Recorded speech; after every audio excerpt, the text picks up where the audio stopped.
Yes, yes, yes!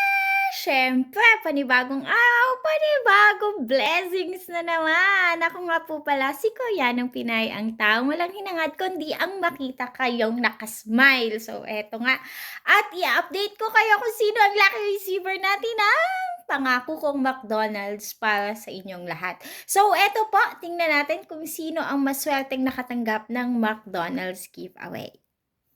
So, eto nga po, taga Pulilan, Bulacan, si Crisel de la Cruz. Pinick up na po nila ang McDonald's na pinadala ko sa kanila. So, enjoy your meal. Kagagaling lang sa school ni baby girl.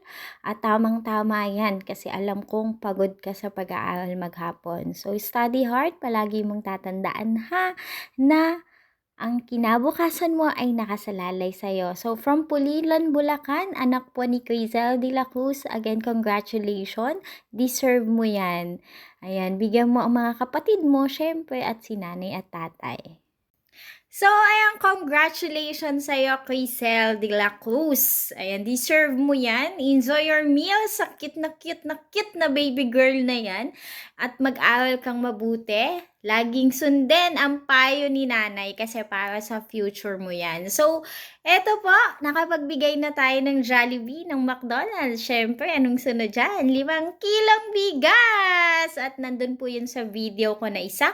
Dun po tayo kukuha ng pwede nating mabigyan. Again, thank you so much po sa palaging pagsuporta kay Koreanang Pinay. Have a blessed day everyone and thank you so much. Bye-bye!